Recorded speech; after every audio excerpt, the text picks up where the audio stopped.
기도하시겠습니다. 거룩하신 하나님 아버지, 살아계신 하나님 아버지 앞에 거룩한 주의 날에 신령과 진정한 예배를 살아계신 하나님 아버지 앞에 드리게 하여 주옵소서. 이 예배가 하나님 보좌에 온전히 연락되는 신령과 진정한 예배가 되게 하여 주옵소서. 예배를 드린 모든 자들에게 하나님의 크신 은혜와 은총이 임하게 도와 주옵소서. 거룩하신 하나님 아버지, 한국교회를 붙잡아 주시고 북녘에 무너진 하나님의 재단도 수축해 주시옵시고 이 땅에서 두 번 다시 동족 간에 전쟁이 일어나지 않도록 막아 주시옵소서. 저희 선전의 장벽이 하나님의 말씀으로 예수 그리스도의 능력으로 무너지게 하여 주시옵소서. 거룩하신 하나님 아버지, 북녘 땅의 공산주의 세력들을 하나님 심판해 주시옵시고 북녘 땅의 모든 전쟁 무기물자들이 사용되지 못하도록 막아 주시옵소서. 북녘 땅에 고통당하고 있는 하나님의 백성들을 구원해 주시고 저 북한 땅에도 하나님의 은혜와 평강이 임하게 도와 주옵소서. 거룩하신 하나님 아버지, 오늘날 이 남한 땅에 정치, 경제, 사회적으로 혼란스러운 가운데 있습니다. 하나님의 주권으로, 하나님의 공의로 이 나라를 다스려 주시옵소서. 대통령부터 살아계신 하나님을 두려워하는 자가 되게 도와 주옵소서. 정치, 종교, 지도자들 또한 살아계신 하나님을 두려워하는 자들이 되게 도와 주옵소서. 오늘날 이 땅에 불법과 불의가 난무하고 있습니다. 동성애법과 차별금지법이 국회를 통과하지 않도록 막아 주시옵소서. 더 이상 이 백성들이 타락하지 않도록 하나님 막아 주시옵소서. 이 땅의 교회들과 주의종들과 예수 믿는 자들이 나라와 민족을 위해서 기도하게 도와 주옵소서. 거룩하신 하나님 아버지, 진실로 이 남한 땅의 경제, 정치, 문화, 사회적으로 아버지 하나님의 주권으로 다스려 주시옵소서. 공산주의와 사회주의 이념을 가진 자들을 얘기시켜 주시고 저들의 생각이 얼마나 하나님 앞에 잘못되고 무서운 죄악이란 걸 깨닫게 도와 주옵소서.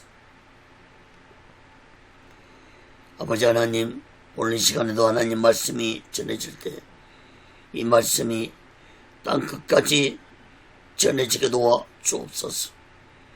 저 북녘 땅까지도 전해지게 도와주시고 저 중국 지하교회도 전해질 수 있도록 역사해 주시옵소서. 부정한 종을 성령의 도구로, 말씀의 도구로 온전히 사용해 주시옵소서.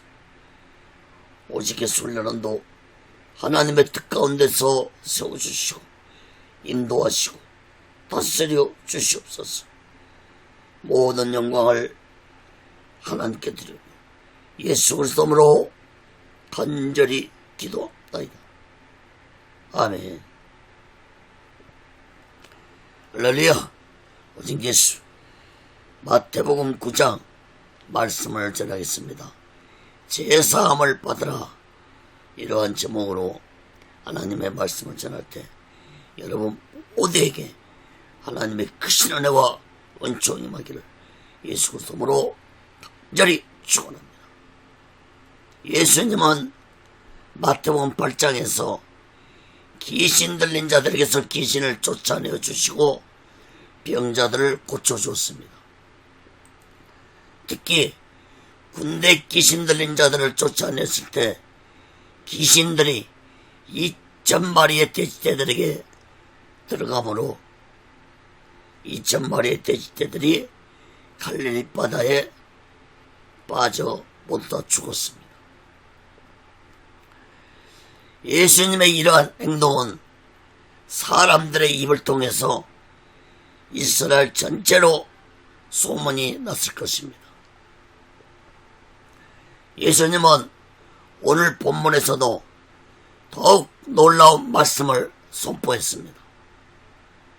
예수님은 하나님만이 알 수 있는 제사함을 받으라는 말씀을 공개적으로 하셨는데 이것은 당시에 너무나도 놀라운 말씀이었습니다.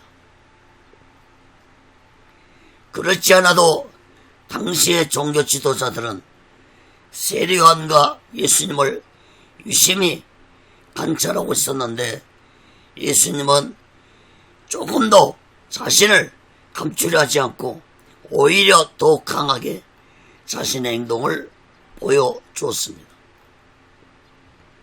사랑하는 여러분, 예수님이 이 세상에 오신 목적은 인류의 죄를 대속하시기 위해서 십자가에서 죽으시려고 이 세상에 오셨습니다.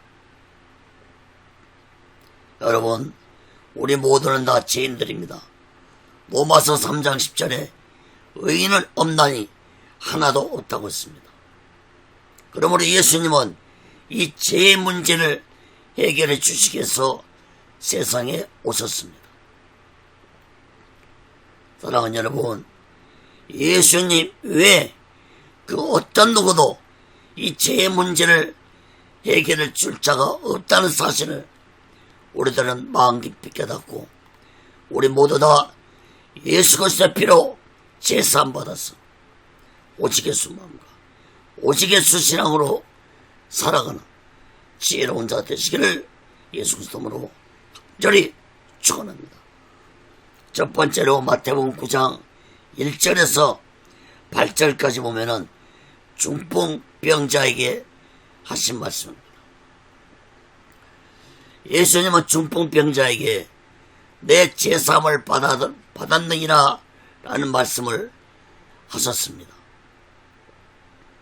여러분, 삼위일체 한 분이신 성자 예수님으로서는 충분히 하실 수 있는 말씀이었지만 이 말씀은 예수님을 적대시하는 당시의 종교 지도자들에게 큰 빌미가 되었습니다.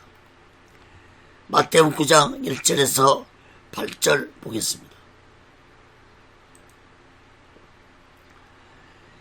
예수께서 배에 오르사 건너가 본 동네에 이르시니 침상에 놓은 중풍병자들 사람들이 데리고 오거늘 예수께서 저희 믿음을 보시고 중풍병자에 이르시되 소자야 안심하라 내 제사함을 받았느니라. 어떤 서기관들이 속으로 이르되 이 사람이 참남하도다. 예수께서 그 생각을 아시고 가라사대 너희가 어찌하여 마음에 악한 생각을 하느냐. 내 제사함을 받았니라는 말과 일어나 걸어가라 하는 말이 어느 것이 쉽겠느냐. 그러나 인자가 세상에서 죄를 사하는 권세가 있는 줄을 너희로 알게 하려 하노라.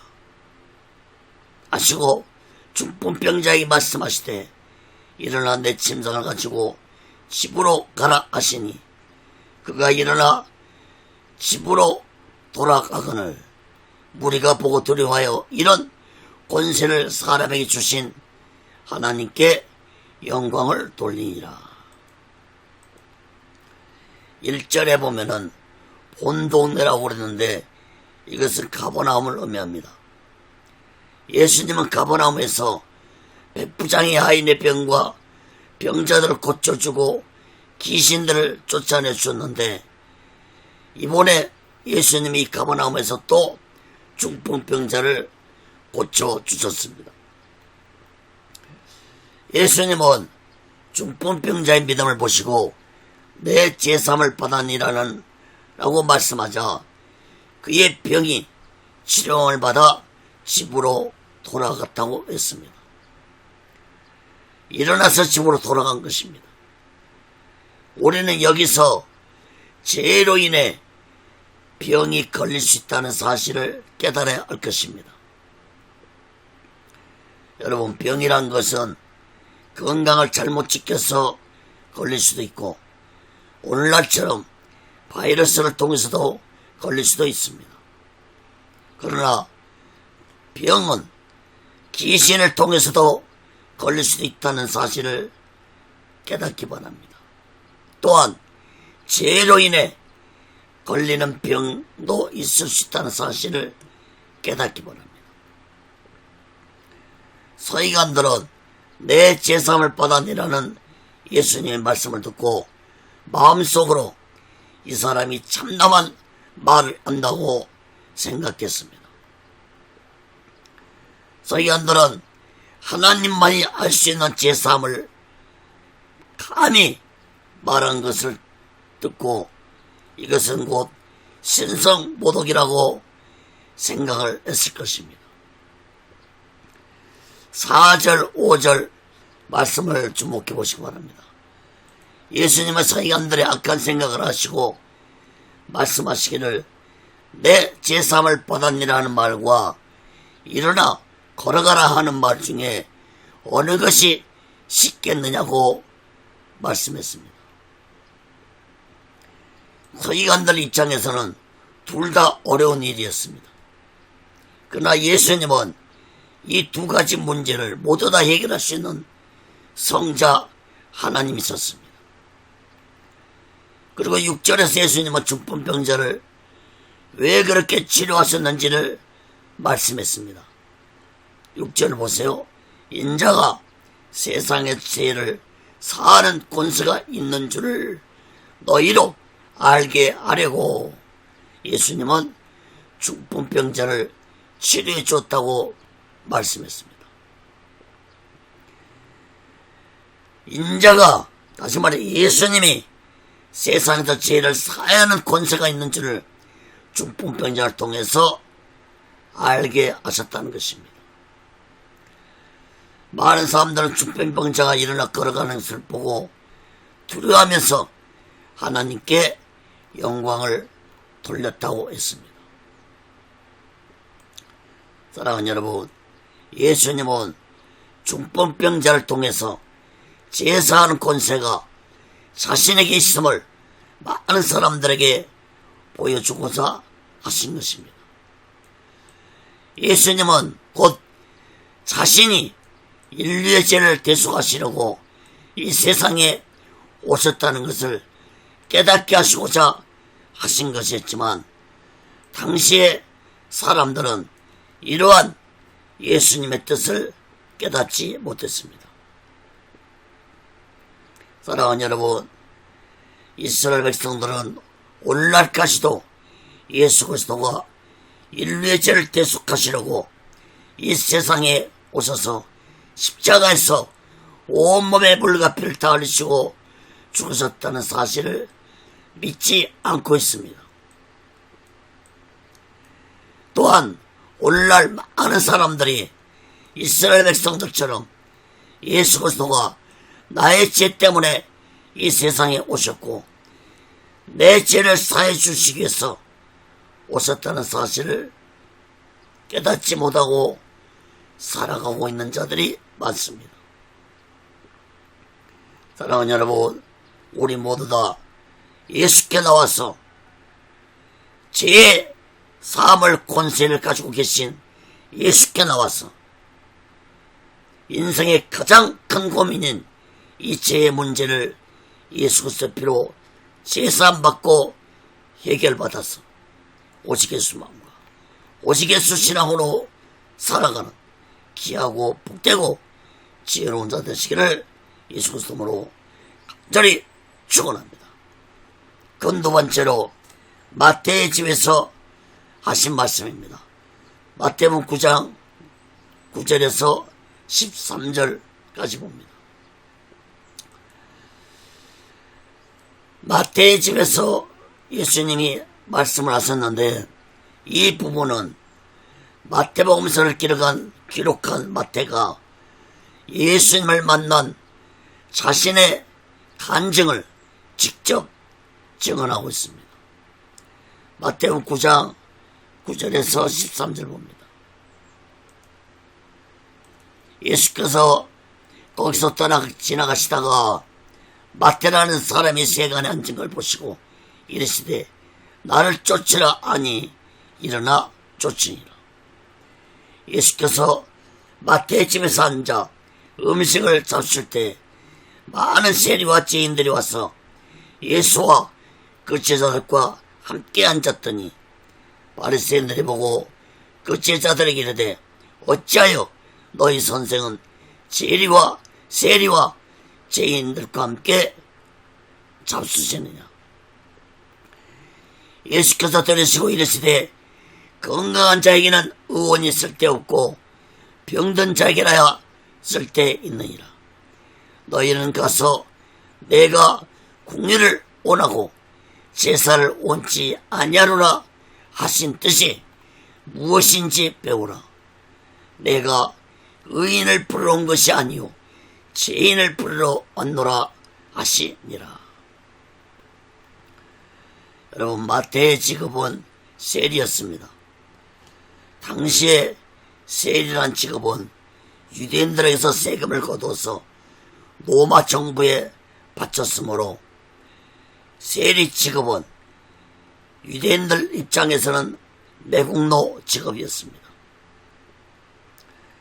마태는 어느 날 세간에 앉아있다가 예수님을 만났는데 예수님은 마태에게 나를 쫓으라 말씀하자 마태는 즉시 일어나 예수님을 따라 나섰습니다. 그리고 마태는 예수님을 자신의 집으로 초대해서 많은 세리들과 죄인들을 불러서 잔치를 했습니다. 누가복음 5장 29절에 보면은 이날의 잔치가 큰 잔치였다고 기록한 것을 볼 때 마태의 집은 큰 집이었다는 것을 볼 수 있습니다. 그러므로 마태는 많은 재물을 가지고 있었다고 볼 수 있습니다. 그러나 누가복음 5장 28절에 보면은 마태는 모든 것을 버리고 예수를 쫓았다고 기록했습니다. 그러므로 그날 마태 집에서 잔치한 것은 마태 자신의 인생을 모두 다 정리하는 잔치였다고 볼 수 있는 것입니다. 성경에는 기록되지 않았지만 마태는 그날 모든 사람들 앞에서 나는 이제 모든 것을 버리고 오늘부터 예수님을 따르기로 했다고 말했을 것입니다. 11절에 보면은 당시의 종교 지도자들이었던 바리새인들은 예수님이 세리들과 죄인들과 함께 잔치를 즐기는 모습을 보고 어떻게 이럴 수 있느냐고 말했습니다. 이 소리를 들은 예수님은 건강한 자에게는 의원이 쓸데없고 병든 자에게라야 쓸데있느니라고 말씀했습니다.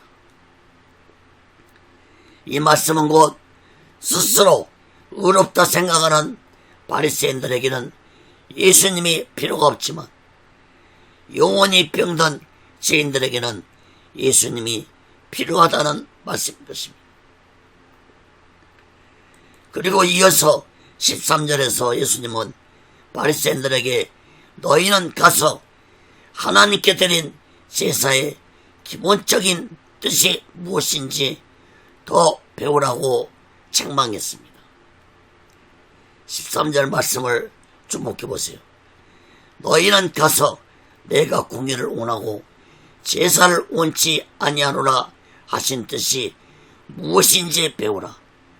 내가 의인을 부르는 것이 아니요 죄인을 부리러 왔노라 하시니라. 사랑하는 여러분, 예수님의 이 책망은 당시에 종교 지도자들이 하나님께 드린 제사를 책망하신 것입니다. 그들이 드린 제사는 모두 다 외식적이고 형식적인 제사였습니다. 죄인을 불쌍히 여기는 궁일한 마음도 없는 자신들만이 의롭다는 마음으로 드린 거짓된 제사였다는 것을 예수님은 책망하신 것입니다. 예수님은 또 놀라운 말씀하셨습니다. 내가 의인을 부르는 것이 아니오 죄인을 부리러 왔노라. 사랑하는 여러분, 하나님은 옛날이나 지금이나 의인을 부르신 것이 아니라 죄인들을 부르시고 찾고 계십니다. 여러분, 이 세상에 의인이 어디 있습니까? 로마서 3장 10절에 의인은 없나니 하나도 없다고 했습니다. 모든 인간은 모두 다 죄인들입니다.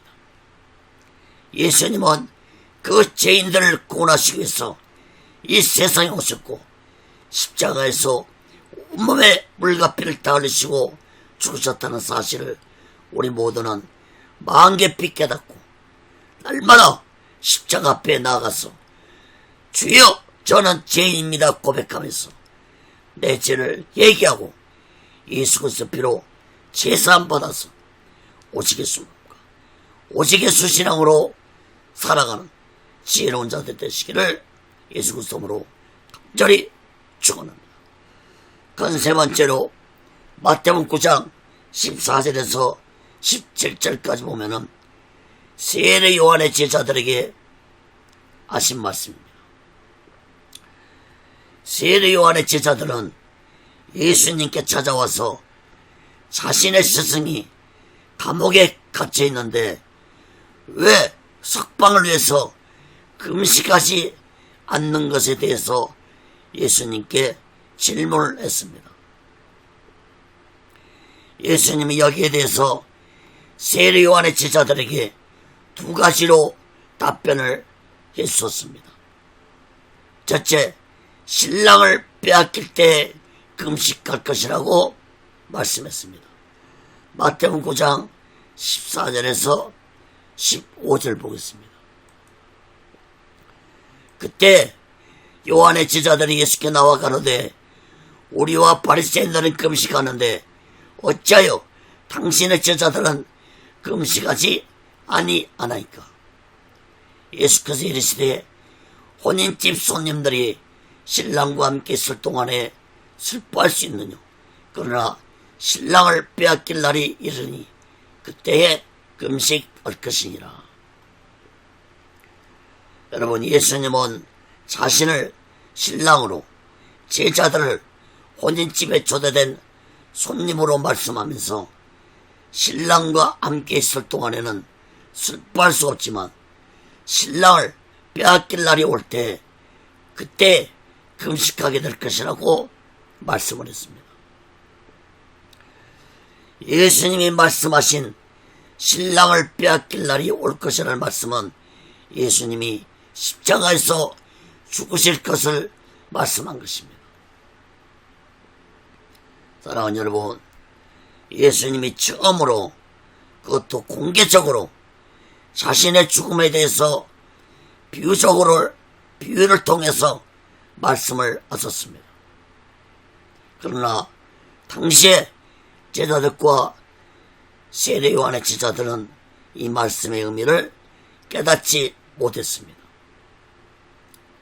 사랑하는 여러분, 우리 모두는 인류의 죄를 대속하시기 위해서 이 세상에 오셨고 나를 구원시키기 위해서 이 세상에 오신 예수 그리스도를 우리 모두는 굳게 믿고 오직 예수 마음과 오직 예수 신앙으로 살아가는 귀하고 복되고 지혜로운 자 되시기를 예수 그리스도로 간절히 축원합니다. 두 번째로 예수님은 세례요한에게 답변했었는데 새 포도주는 새 부대에 넣어야 한다고 말씀했습니다. 마태복음 9장 16절에서 17절 보겠습니다. 생배 조각을 낡은 옷에 붙이는 자가 없나니 이는 기운 것이 그 옷을 당겨 헤어짐이 더하게 되며 새 포도주를 낡은 가죽 부대에 넣지 아니하나니 그렇게 하면 부대가 터져 포도주도 쏟아지고 부대도 버리게 됩니다. 새 포도주는 새 부대에 넣어야 둘이 다 보존되느니라. 예수님은 두 가지 비유를 통해서 세례요한 제자들에게 답변을 해줬습니다.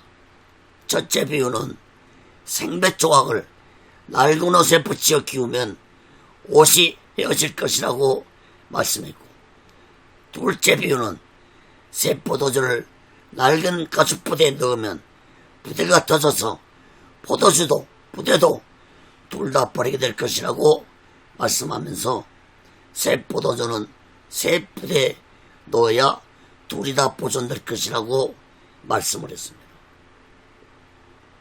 여러분, 예수님이 말씀하신 생배 조각과 새 포도주는 예수님으로 인해 찾아올 은혜 시대를 의미하고, 낡은 옷과 낡은 가죽 부대는 구약의 율법 시대를 의미합니다.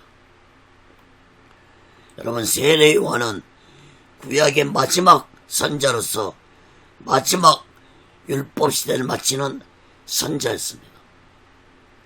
그러므로 예수님은 이제 구약의 선자 시대는 끝나고 성령의 새로운 은혜 시대가 시작될 것을 예수님은 말씀을 하신 것입니다. 사랑하는 여러분, 왜 예수님이 세례 요한이 죄도 없이 감옥에 갇힌 것에 대해서 마음이 아프지 않았겠습니까?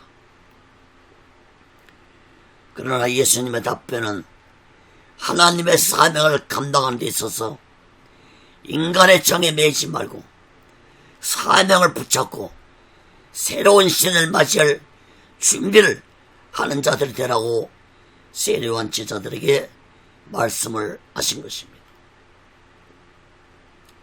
여러분, 세례요한도 자신은 물로 세례를 주지만 자신의 뒤에 오시는 분은 성령의 불로 세례를 주실 것이라고 말씀했습니다.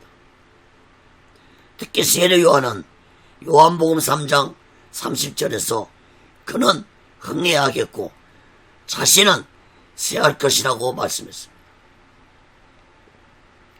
여러분, 세례요한은 자신의 사명은 메시아의 길을 예비하는 것이 자신의 사명이라는 것을 깨닫고 있었습니다.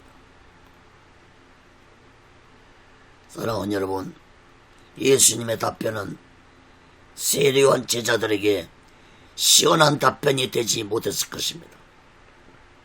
그러나 훗날에 예수님이 십자가에 죽으신 후에서야 모든 제자들이 깨달았을 것입니다. 후에 예수님은 12제자 외에 70인 제자를 세우셨는데 이 70인 제자 중에는 세례요한의 제자들이 많이 있었을 것입니다. 사랑하는 여러분, 우리는 예수님의 이 말씀을 마음 깊이 깨닫고 살아갈 것입니다. 다시 말해서 율법에 얽매여 살면 기운 옷도 헤어져서 못 입게 되고 포도주도 부대도 버리게 된다는 말씀을 우리는 마음 깊이 깨닫기 바랍니다. 그동안 율법에 대해서 수없이 말씀을 드렸습니다. 여러분, 율법은 우리에게 반드시 필요합니다. 그러나 율법으로는 의로워질 수 없습니다. 갈라디아 3장 24절에 보면은 이같이 율법이 우리를 그리스도에게로 인도하는 무학 선생이 되어 우리로 하여금 믿음으로 말미암아 의롭다함을 얻게 하려 함이라. 여러분, 율법은 우리들을 예수께로 인도하는 역할을 할 뿐이지 율법으로는 결코 인간은 의로워질 수 없습니다. 인간은 오직 예수를 믿음으로 의로워진다는 사실을 깨닫기 바랍니다. 사랑하는 여러분, 율법에 얽매여 살면 성령의 새로운 역사를 체험할 수 없다는 사실을 우리 모두는 마음 깊이 깨닫고, 오늘날 이 성령의 시대에 성령 충만해서 오직 예수만, 오직 예수 신앙으로 살아가는 지혜로운 자 되시기를 예수 그리스도로 간절히 축원합니다. 네 번째로 마태복음 9장 18절에서 26절까지 보면은 혈루증 여인과 소녀에 대해서 말씀했습니다. 먼저 소녀에 대한 말씀을 살펴보고 혈루증 여인에 대해서 살펴보겠습니다. 먼저 18절 19절 말씀부터 봅니다. 예수께서 이 말씀을 하실 때 한 직원이 와서 절하고 가로되 내 딸이 방장 죽었사오나 오소서 그 몸에 손을 얹으소서 그러면 살겠나이다 하니 예수께서 일어나 따라가심에 제자들도 가더니, 예수님은 세례요한 제자들에게 답변을 해주신 후에 한 직원이 찾아와서 애절한 강구를 했습니다. 여러분, 직원이라는 것은 헬라어로 아르콘이라는 말인데, 이 말은 종교기관의 장급 직위를 말합니다. 마가복음서와 누가복음서에는 이 사람을 해당장이라고 말하고 있습니다. 해당장이란 오늘날 말하면은 교회 담임 목사인 것입니다. 마가와 누가는 이 사람의 이름까지 기록하고 있고, 누가는 딸에 대한 나이까지도 기록하고 있습니다. 누가복음 8장 41절 42절 보겠습니다. 이에 해당장인 야이로라는 사람이 와서 예수의 발 앞에 엎드려 자기 집에 오시기를 간구하니, 이는 자기에게 12살 먹은 외딸이 있어 죽어감이러라. 여러분, 애동딸이 갑자기 죽어가고 있는데 어떻게 손도 쓸 수 없을 정도로 안타까운 가운데 예수님을 찾아왔습니다. 이러한 때 해당장 야이로는 예수께 찾아와서 내 딸의 몸에 손만 대면 내 딸이 살아날 것이라고 고백을 했습니다. 예수님은 해당장 야이로의 믿음을 보시고 집으로 가는 도중에 혈루증 여인을 만났습니다. 혈루증 여인에 대해서는 잠시 후에 살펴보겠습니다. 23절 26절 말씀 봅니다.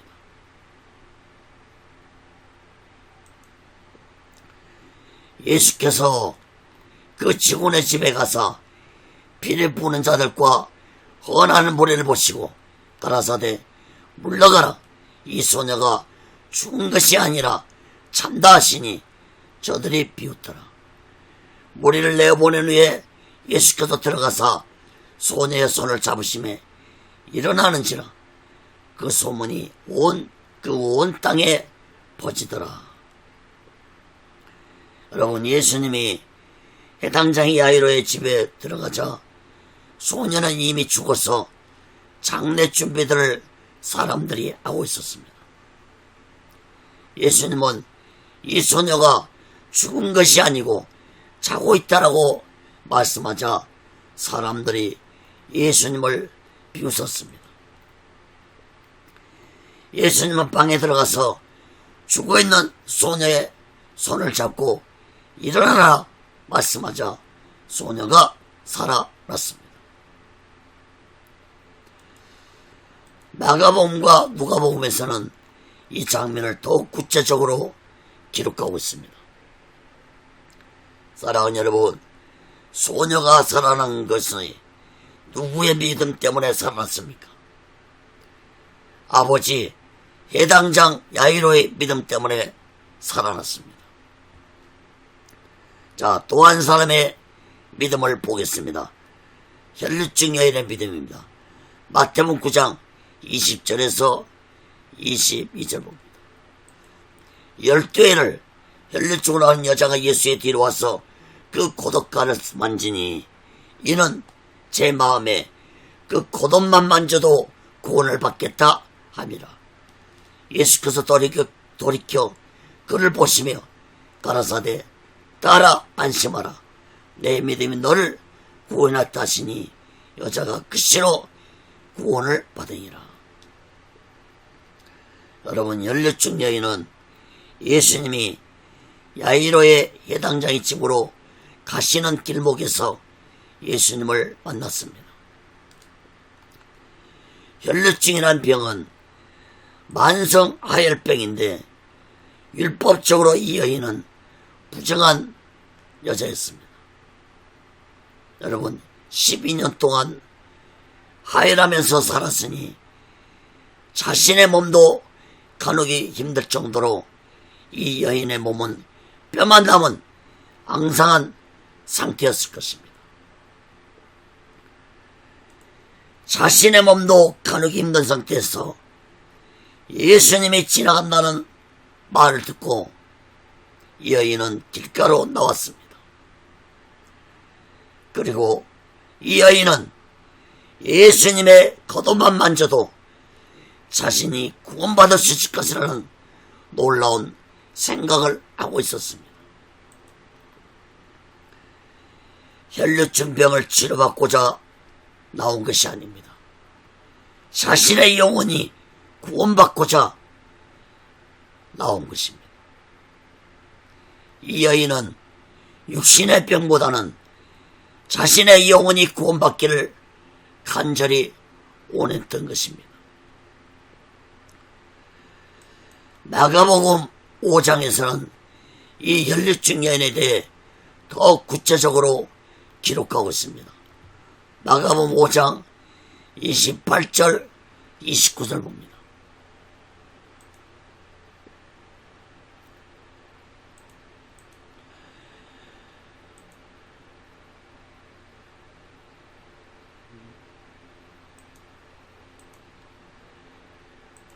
마가복음 5장 28절 29절.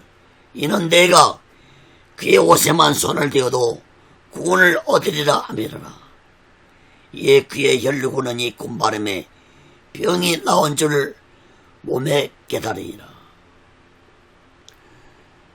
또 마가복음 5장 34절에 보면은 예수께서 가라사대 따라 내 믿음이 너를 구원했으니 평안히 가라. 내 병에서 놓여 건강할지어다. 사랑하는 여러분, 예수님은 혈류증 여인의 믿음을 보시고 영혼의 구원뿐만 아니라 육신의 질병까지도 치료해 주었습니다. 사랑하는 여러분, 해당장 야이로의 딸과 혈류증 여인을 통해서 예수님이 보여주신 것은 메시아의 권세 앞에 죽음도 굴복하고 메시아의 권세로 구원을 시킬 수 있다는 것을 많은 사람들에게 보여주신 것입니다. 과연 어느 누가 죽은 자를 살리고 어느 누가 네가 구원을 받았다고 감히 말할 수 있겠습니까? 사랑하는 여러분, 예수 그리스도는 하나님의 본체로 이 세상에 오신 메시아이시고 구원자였다는 사실을 우리들은 마음 깊이 깨닫고 오직 예수만과 오직 예수 신앙으로 살아가는 지혜로운 자 되시기를 예수 그리스도로 간절히 축원합니다. 그럼 다섯 번째로 마태복음 9장 27절에서 34절까지 보면은 두 소경과 벙어리에게 말씀을 했습니다. 먼저 두 소경에 대한 말씀을 보겠습니다. 마태복음 9장 27절에서 23절입니다. 31절입니다. 예수께서 거기서 떠나가실 때 두 소경이 따라오며 소리질러 가로되 다윗의 자손이여 우리를 불쌍히 여기소서 하더니 예수께서 집에 들어가심에 소경들이 나오거늘 예수께 이르시되 내가 너희 이해할 줄 믿느냐 대답하되 주여 그러하오이다 하니 이 예수께서 저희 눈을 만지심에 가라사대 너의 믿음대로 되라 하신대 그 눈들이 밝아진지라 예수께서 엄히 경계하시되 삼가 아무에게도 알게 하지 말라 하셨으나 저희가 나가서 예수의 소문을 그 온 땅에 전파하니라. 여러분, 예수님은 해당 장의 딸과 혈류증 여인을 치료해주시고 길을 하셨는데 이번에는 두 소경이 예수님이 지나가신다는 소리를 듣고 큰 소리로 다윗의 자손이여 우리를 불쌍히 여기소서 라고 소리쳤습니다. 마가와 누가는 이 소경이 길에서 구걸하는 거지로 기록하고 있습니다. 당시에 유대 사회에서 소경들은 대부분 구걸로 생계를 유지했습니다. 여러분, 이 두 소경이 가장 바라는 것이 무엇이겠습니까? 그것은 보는 것이었습니다. 예수님은 이 두 소경들의 마음을 아시고 내가 능히 이해할 줄 믿느냐라고 물었습니다. 두 소경은 그렇습니다라고 대답하자 예수님은 두 소경의 눈을 만지시며 너의 믿음대로 되라 말씀하시자 그들의 눈이 밝아졌습니다. 특히 두 소경들이 예수님을 다윗의 자손이라고 외친 것은 너무나도 놀라운 외침이었습니다. 여러분, 유대인들은 메시아가 다윗의 자손으로 오실 것을 모두 다 알고 있었고 믿고 있었습니다. 그런데 그 첫 번째 외침이 유대 땅 시골 가버나움에서 그것도 소경들에 의해서 울려 퍼진 것입니다. 마가복음서와 누가복음서에 보면은 또 다른 소경들이 다윗의 자손이라고 외치는 장면이 나옵니다.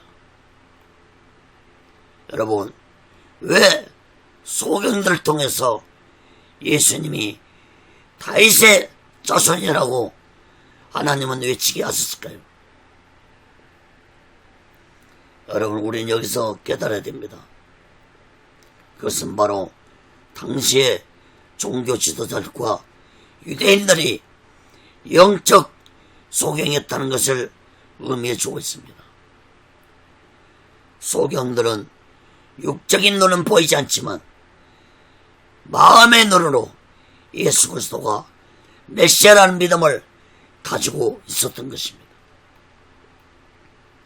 예수님은 이 두 소경들에게 삼가 아무에게도 알게 하지 말라고 말했지만 이 소경들은 나가서 자신들의 눈을 보게 된 걸 모든 사람들에게 알렸습니다. 예수님이 아무에게도 알게 하지 말라고 말한 것은 곧 표적과 기적만 바라보고 자신을 쫓는 문별한 자들 때문에 말씀을 하셨다고 볼 수 있습니다. 이어서 벙어리에 대해서 말씀을 보겠습니다. 마태복음 9장 32절 34절입니다. 저희가 나아갈 때 귀신들의 벙어리 된 자를 예수께 데려오니 귀신들이 쫓겨나고 벙어리가 말하거늘 무리가 기어이 가로되 이스라엘 가운데서 이러한 일을 본 때가 없다 하니 바리새인들은 가로되 저가 귀신의 왕을 빙자하여 귀신을 쫓아낸다 하더라. 여러분, 두 소경을 고쳐 주신 후에 벙어리 된 자가 예수께 나왔는데 이 자는 귀신이 들려 벙어리가 되었다고 했습니다. 예수님이 귀신을 쫓아내주자 벙어리가 말을 했습니다. 당시의 바리새인들과 종교 지도자들이 이런 모습을 보고 무엇이라고 했습니까? 예수님이 귀신의 능력으로 귀신을 쫓아낸다고 비웃었습니다. 여기에 대한 예수님의 답변은 마태복음 12장에서 말씀을 하셨는데 12장을 살펴볼 때 자세히 살펴보겠습니다. 사랑하는 여러분, 여러분은 어떤 눈으로 예수 그리스도를 어떻게 바라보며 살아가고 계십니까? 여러분, 예수님은 하나님의 아들이신 성자 하나님이시고 전능자이시고 심판자이시고 나의 구원자라는 사실을 마음 깊이 깨닫고 우리 모두는 오직 예수님과 오직 예수신하고 이 마지막 때를 살아가는 지혜로운 자 되시기를 예수 그리스도로 간절히 축원합니다. 마지막으로 여섯 번째, 마태복음 9장 35절에서 38절 보겠습니다. 제자들에게 하신 말씀입니다. 예수께서 모든 성과 촌에 돌아다니사 저희의 당에서 가르치시며 천국 복음을 전파하시며 모든 병과 모든 약한 것을 고치시니라. 무리를 보시고 민망히 여기시니 이는 저희가 목자 없는 양과 같이 고생하며 유리합니다. 이에 제자들이 시되 추수할 것은 많되 일꾼이 적으니 그러므로 추수하는 주인에게 청하여 추수할 일꾼들을 보내소서 하라 하시니라. 여러분, 예수님의 사역은 3대 사역이 있었습니다. 가르치시고 복음을 전파하시고 병들을 치료해 줬습니다. 36절 37절에 보면은 예수님이 이렇게 돌아다니면서 백성들이 목 잡는 양처럼 고생하고 방황하는 모습을 보고 불쌍히 여기셨습니다. 그리고 제자들에게 말씀하시기를 추수할 영혼들은 많은데 추수할 일꾼들이 없다고 하시면서 추수할 일꾼들을 보내어달라고 기도하라고 말씀했습니다. 여러분, 예수님의 이 말씀은 곧 제자들 너희들도 나처럼 불쌍한 영혼들을 위해서 가르치고 복음을 전파하고 병들 자들을 치료해주는 사명을 감당하는 자들이 되어야 한다는 말씀이었습니다. 훗날의 제자들은 예수님처럼 사명을 감당했습니다. 사랑하는 여러분, 오늘날도 사명자들은 예수님처럼 가르치고 복음을 전파하고 병든 자들을 치료하는 사역을 감당해야 할 것입니다.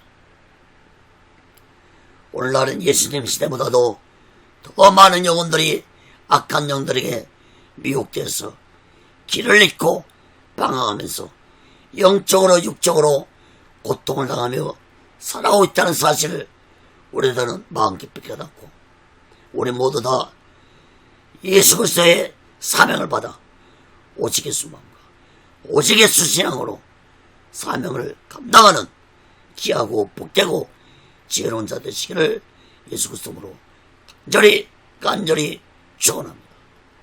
말씀을 맺겠습니다. 사랑하는 여러분, 오늘 본문 마태복음 9장에서는 예수님이 행하신 표적과 기적이 많이 언급되었습니다. 오늘날도 이러한 표적과 기적은 오직 예수를 믿음을 가진 자들에게 반드시 동일하게 일어난다는 사실을 깨달아야 할 것입니다.